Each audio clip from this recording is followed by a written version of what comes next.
کسی بھی بڑے مقصد کے لیے یہ نوجوان کبھی بھی سوچ بھی نہیں سکتا. اس کی سوچ ہمیشہ گندی رہے گی, اس کے خیالات گندے رہیں گے, اس کے خواب گندے رہیں گے, اس کی تلاش گندی رہے گی. یہ بس ایک جنسی فاتح بننا چاہے گا.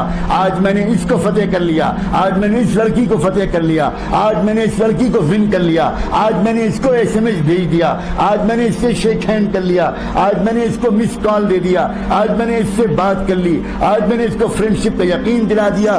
یہی جذبات جن نوجوانوں کے دلوں میں رہیں گے, اپنے کلیجے پر ہاتھ رکھ کر بتاؤ, تم یہ ایسے نوجوان کیا سوسائٹی میں کوئی چینج لا سکتے ہیں؟ کیا سوسائٹی میں کوئی تبدیلی لا سکتے ہیں؟ محمد مصطفیٰ صلی اللہ علیہ وسلم کو ایسی امت تیار کرنی تھی, ایک ایسی امت تیار کرنی تھی جو دنیا کو بدل دے, ایسی امت تیار کرنی تھی جو پوری دنیا کو ایک پاکیزہ تہذیب سکھا دے, ایسی امت تیار کرنی تھی جو دنیا کے اندر ایک چینج لائے.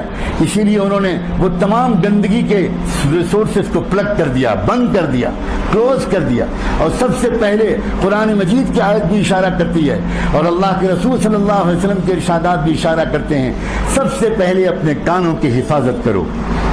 کیا آج اس مسجد میں بیٹھ کر یہ پیارے نوجوان اللہ سے وعدہ کرنے کو تیار ہیں آج کے بعد سے ہم اپنے کانوں سے کوئی غلط چیز نہیں سنیں؟ اپنے کانوں کی حفاظت کرو. ان کانوں میں نعتوں کے ذریعے محبت رسول کے گیت کے نغمے اندر پہنچاؤ. ان کانوں سے قرآن سنو, ان کانوں سے حدیث سنو, ان کانوں سے دنیا کی تقدیر کو بدل ڈالنے والے لیڈرز جو عظیم رہنما تھے, امام بخاری, امام ابو حنیفہ, امام شافعی, امام مالک, امام احمد بن حنبل, حسن بصری, ابو الحسن اشعری, امام غزالی, ابن تیمیہ, ان علماء کے اقوال سنو.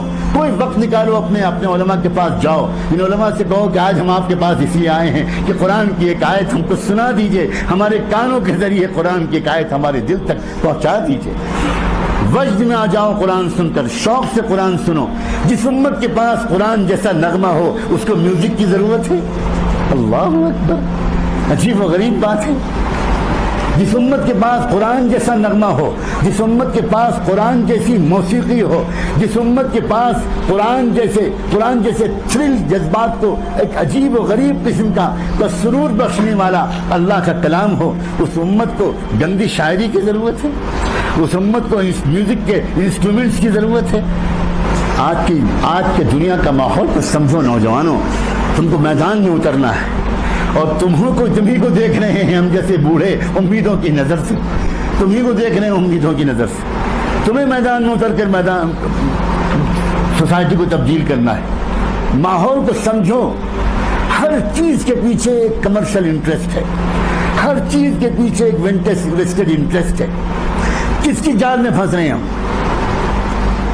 آپ ہوٹلوں میں جاتے ہیں, آپ ریسٹورنٹس میں جاتے ہیں, آپ دیکھتے ہیں ایک بیک گراؤنڈ میوزک وہاں بج رہی ہوتی ہے. وہ بیک گراؤنڈ میوزک کیوں بج رہی ہوتی ہے؟ آپ کے دل کو سکون پہنچانے کے لیے یا آپ کی جیب کاٹنے کے لیے؟ سنیے, R.E. ملینم یہ ایک ریسرچ اسکالر ہے, اس نے 20-25 سال تک اس موضوع پر ریسرچ کیا ہے کہ جو بیک گراؤنڈ میوزک ہوتی ہے اس کے ایفیکٹس کیا کیا پڑتے ہیں. اس نے ہنڈریڈس آف پیجز لکھے کیا کیا اثر پڑتے ہیں بیک گراؤنڈ میوزک کے. اس نے لکھا کہ the tempo of background music in a restaurant affects the customers in the restaurant with respect to the duration of their meals. Back ground music ان لوگوں کو اس پر مجبور کرتی ہے کہ وہ دیر تک بیٹھے رہیں اور کھانا آرڈر کرتے رہیں, اور کھانا کھائیں اور کھانا کھائیں اور کھانا کھائیں. And the amount of money they spend, اور زیادہ پیسہ ان کی جیب سے نکلے. تو بیک گراؤنڈ میوزک آپ کے دل کو سکون پہنچانے کے لیے نہیں بجائی جاتی, بیک گراؤنڈ میوزک آپ کی جیب کاٹنے کے لیے بجائی جاتی ہے, آپ کو محتاج اور مفلس بنانے کے لیے جاتی ہے. شاپنگ مالز میں آپ جاتے ہیں, وہاں میوزک بجتی ہے, وہ عام میوزک نہیں ہوتی. صرف اس میوزک کو ڈیزائن کرانے کے لیے ان شاپنگ مالز والے یا اس کمپنی والے جو اس میوزک کو دنیا کے اندر بھیجتے ہیں اور بیچتے ہیں, سیل کرتے ہیں, صرف وہ ڈیزائن کرانے کے لیے $100 and $200 million پے کرتے ہیں وہ راک سنگرز کو اور پاپ سنگرز کو, صرف وہ والی میوزک ڈیزائن کرنے کے لیے شاپنگ مال میں بجائی جاتی ہے. اور وہ جو شاپنگ مال میں جو میوزک ہوتی ہے اس میوزک کا اثر یہ ہوتا ہے get it get it get it get it, اس کے بیک گراؤنڈ میں ہوتا ہے ایک بسملینل امپیکٹ پڑتا ہے دماغ پر، عجیب و غریب قسم کی طرح کا ریسرچ ہو رہے ہیں۔ یہ تو عام ہم لوگ گانے سنتے ہیں، چاہے وہ ٹی وی پر سنتے ہوں، چاہے وہ ریڈیو پر سنتے ہوں، سیڈیز اور آڈیو کیسٹس میں سنتے ہوں، ہیڈ فونز لگا کر سنتے ہوں، یہ سمپل سا گانا نہیں ہوتا، بلکہ اس گانے کے پیچھے بیک گراؤنڈ کے طور پر کچھ چیزوں کو بہت فاسٹ موونگ اسپیڈ کے ساتھ اس کے اندر انجیکٹ کر دیا جاتا ہے، اور وہ جو سب کانشیس میں جاتا ہے۔ یہ سائنسدانوں کا متفقہ فیصلہ ہے۔ آپ سب نوجوان پڑھے لکھے نوجوان ہو، ایک ہے ہمارے دماغ کا کانشیس حصہ، ایک ہے سب کانشیس حصہ۔ کانشیس حصہ جو ہوتا ہے وہ ڈسٹنگوش کرتا ہے what is right and what is wrong. جو کانشیس حصہ ہے قدرت نے اس کو یہ کام سپرد کیا ہے کہ جو بھی آپ پڑھو، جو بھی آپ سنو، جو بھی آپ دیکھو، وہ کانشیس حصہ اس کے بارے میں خود فیصلہ کرتا ہے کہ یہ صحیح ہے کہ غلط، لیکن سب کانشیس حصہ جو ہے اس کے اندر رائٹ اور رانگ میں ڈسٹنگوش کرنے کی کوئی ایبلٹی نہیں ہے، وہ صرف اسٹور کرتا ہے، وہ صرف اسٹور کرتا ہے، اور اسٹور کر کے اس کا امپیکٹ دل میں پہنچتا ہے، کیریکٹر میں پہنچتا ہے، وہ کانشیس لیول تک واپس نہیں آتا، تاکہ کانشیس لیول اس کو کسی طرح اگر کہیں وہ اس پر ڈسٹنگوش کر سکے گا، سوچ سکے گا، تو ہو سکتا ہے کہ ریجیکٹ کر دے اس کو جس کو وہ غلط سمجھتا۔ لوگوں نے یہ دیکھا کہ میوزک جو سمپل میوزک ہے وہ کانشیس لیول تک جا رہی ہے، اور اس کی وجہ سے بہت سے لوگ اس سے اتنا زیادہ اثر نہیں لے رہے جتنا زیادہ اثر ان کو لینا چاہیے۔ تو باقاعدہ نوجوانوں سمجھو کہ ہم دجال کے دجالی فتنے کے دور میں رہ رہے ہیں، اور دنیا کے دجالی دماغ راؤنڈ دا کلاک اس پر کام کر رہے ہیں، کس طرح دنیا کے عام نوجوانوں کو بے خبر بنایا جائے، دنیا کے عام نوجوانوں کو فضول خرچ بنایا جائے، دنیا کے عام نوجوانوں کو وائلنٹ بنایا جائے، دنیا کے عام نوجوانوں کو ایگریسو اور ایروگنٹ بنایا جائے، وہ اپنے ماں باپ سے بدتمیزی کریں، وہ اپنے ماں باپ پر ہاتھ اٹھا دیں، ایون اپنے ماں باپ کو کل کر دیں۔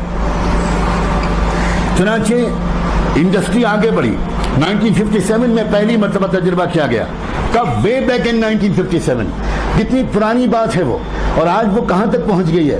سب سے پہلے بیک گراؤنڈ میں کسی گانے کے اندر بالکل جس میں کوئی ورڈ سنائی نہیں پڑتے، بہت فاسٹ موونگ ایک میسج جاتا ہے، وہ اس میوزک کے پیچھے جاتا ہے، لیکن وہ میوزک کے پیچھے جو میسج جاتا ہے وہ سب کانشیس میں اثر کرتا ہے، کانشیس میں اثر نہیں کرتا۔ کانشیس میں تو آدمی صرف اس گیت اور گانے کے الفاظ سن کر ناچتا اور فیل کرتا ہے، موو کرتا ہے، لیکن سب کانشیس میں کوئی میسج اندر ڈالا جاتا ہے، اور پھر اس پر ایکسپیریمنٹ کیے گئے ہیں۔ میں بہت سے ریکارڈز میرے پاس اللہ کے شکر ہے محفوظ ہیں، میں سب کچھ سنا کر بوجھل نہیں کرنا چاہتا، بہت سے ریکارڈز محفوظ ہیں۔ واشنگٹن میں، ہیوسٹن میں، کینیڈا میں کتنی عدالتوں میں مقدمات چلے، کیسز چلے، اور جب پتہ چلا کہ فلاں نے کل کیا کسی کو، فلاں نے اپنی ماں کو مارا، فلاں نے اپنے باپ کو مارا، فلاں نے خود اپنے آپ کو سوسائڈ کیا، تو پھر کیوں سوسائڈ کیا، کیا ریزن تھی اس کے پیچھے کیا ریزن تھا؟